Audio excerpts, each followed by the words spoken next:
सात सूत्री मांगों को लेकर अखिल भारतीय मध्याह्न भोजन रसोइया महासंघ उत्तर प्रदेश द्वारा जिला मुख्यालय पर एक दिवसीय धरना प्रदर्शन किया गया। आपको बता दें कि आज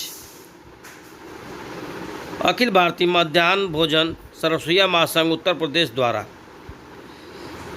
प्रधानमंत्री पोषण मध्याह्न भोजन योजना में लगभग 3,60,000 गरीब असहाय विधवा रसोइया कार्यरत है, परंतु रसोइया नियुक्ति के संबंध में पिछली सरकार के द्वारा बनाई गई गलत नीतियों तथा रसोइया नियुक्ति शासनादेश में छात्र संख्या पाल बच्चा अनिवार्यता होने की वजह से चयनकर्ता पक्षपात गंवाई राजनीतिक कारण पूर्व से कार्यरत रसोइयों को विद्यालय से हटाकर उनके स्थान पर अपने चहेतों को रख देने का कार्य करते हैं, जिससे पूर्व से कार्यरत रसोइयाँ बेरोजगार होकर भूखमरी के कगार पर चली जाती हैं। यही रसोइयाँ को जीने लायक पारिश्रमिक मानदेय न मिलने की वजह से रसोइयाँ अपने बच्चे का पालन पोषण एवं बच्चों की सही प्रकार से शिक्षा दीक्षा नहीं दे पा रही हैं। देखें रसोइया ने मीडिया कर्मी को जानकारी देते हुए क्या कहा। किस लिए आप लोग यहाँ आंदोलित हैं, किस लिए धरने बैठी हैं? हम लोग धरने पे इसलिए बैठे हैं कि सरकार सबकी तनख्वाह बढ़ा दी है और हम रसोइया लोग की तनख्वाह के बारे में नहीं सोची है। नाम लिए थे, शिक्षक दिवस के दिन नाम लिया गया था, अदर में कर दिया गया था, जो कि उसका हम लोग का अब तक ले हम लोग को कुछ मिला भी नहीं है और न कुछ ये तय हुआ है कि इन लोग का तनख्वाह बढ़ेगा कि नहीं बढ़ेगा। कब तक कि आप लोग का धरना चलेगा? कब तक आज ये धरना चलेगा, फिर अगर नहीं मानेंगे तो 9 तारीख को लखनऊ है, जो 10 तारीख को धरना भारी धरना रखा गया है वहाँ पे। जी, मेरा नाम सुरेंद्र नाथ गौतम है। मैं अखिल भारतीय मध्याह्न भोजन रसोइया महासंघ का प्रदेश संरक्षक हूँ।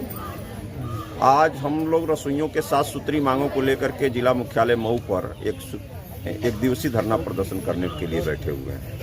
हम लोगों की मांग है कि सरकार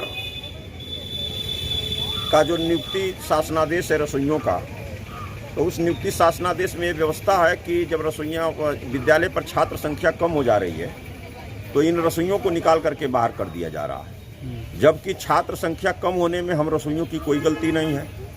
विद्यालय पर जब छात्र संख्या कम हो रही है तो किसी ग्राम प्रधान किसी जो है कि हेडमास्टर पर कार्रवाई नहीं हो रही है, किसी खंड शिक्षा अधिकारी पे कार्रवाई नहीं हो रही है, किसी जिला बेसिक शिक्षा अधिकारी पे नहीं कार्रवाई हो रही है, लेकिन रसोइयों को सरकार को बहुत ज़्यादा पैसा दे रही है। 2,000 रुपये का मानदेय है और वो सरकार को बड़ा भारी पड़ रहा है, रसोइयों को निकाल करके बाहर कर देने का काम कर रही है। ये पहली मांग है। दूसरी मांग हम लोगों की यह है कि हम रसोइयाँ इस योजना में 12 माह काम करते हैं, लेकिन हमको मात्र 10 महीने का पैसा मिल रहा है।